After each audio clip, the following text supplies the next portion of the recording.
ఆడవాళ్ల నోట్లో ఏ రహస్యమైనా ఎందుకు తాగదో మీకు తెలుసా? కురుక్షేత్ర యుద్ధంలో కర్ణుడు చనిపోయాక కుంతీదేవి పరుగు పరుగున అక్కడికి వస్తుంది. కర్ణుడిని తన ఒడిలోకి తీసుకొని బోరున ఏడుస్తుంది. జీవితాంతం కూడా కర్ణుడు తన పాండవులలో పెద్ద కొడుకు అనే రహస్యం ఎవ్వరికీ చెప్పకుండా దాచినందుకు తన వల్లే తన కొడుకుకు అన్యాయం జరిగిందని ఆమె ఎంతో బాధపడుతుంది. కుంతీదేవి ధర్మరాజు దగ్గరికి వెళ్లి కర్ణుడికి గౌరవప్రదమైన అతని స్థాయికి తగిన గౌరవంతో అంతిమ సంస్కారాలు చెయ్యండి అని వినయంగా వేడుకుంటుంది.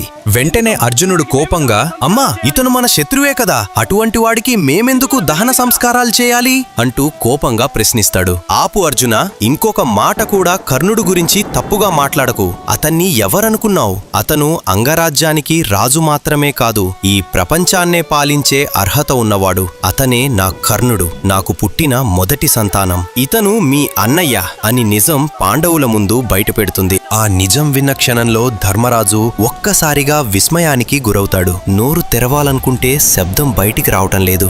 ఏ మాట చెప్పాలో కూడా తెలియక, ఏం చెయ్యాలో అర్థం కాక మౌనంగా నిలబడిపోతాడు.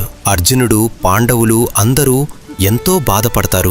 ధర్మరాజు కర్ణుణ్ణి తన చేతుల్లోకి పట్టుకొని, అయ్యో, మా అన్నని మేమే చంపుకున్నామా? అన్నయ్య, మమ్మల్ని క్షమించు అన్నయ్య, మేము చాలా పెద్ద తప్పు చేశాము అని బాధతో ఏడ్చేస్తాడు. భీముడు, అన్నయ్య అన్నయ్య, నువ్వా మా పెద్ద అన్నయ్యవా?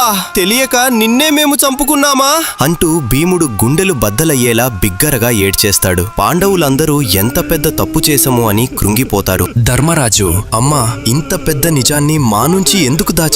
ఒక్క నిజం ముందే చెప్పి ఉంటే ఈ రాజ్యమంతా మా అన్న కాళ్ల ముందు ఉంచేవాళ్లం. ఇప్పుడు మా చేతులతోనే మేము మా పెద్ద అన్నయ్యని చంపుకున్నాము అంటూ ధర్మరాజు గుండెలు పగిలేలా బాధపడతాడు. కొంత సమయానికి ఆ బాధ కాస్త కోపంగా మారి, ఇంత పెద్ద రహస్యం నీ మనసులో దాచినందుకు మీ ఆడవాళ్లందరికీ ఒక్క శాపం పెడుతున్నాను. ఇకపై ఆడవారి నోట ఏ మాటైనా ఎక్కువ కాలం దాగదు అని శపిస్తాడు. అందుకే ఇప్పటికీ ఎంతో మంది ఆడవాళ్లు తమకు తెలిసిన రహస్యాలను మనసులో దాచుకోలేక బయటికి చెప్పేస్తూ ఉంటారని చెప్పుకుంటారు. మీరేమంటారో కమెంట్ చేయండి. కృష్ణుడు అంటే మీకు ఇష్టం ఉంటే జై శ్రీకృష్ణ అని కమెంట్ చేయండి.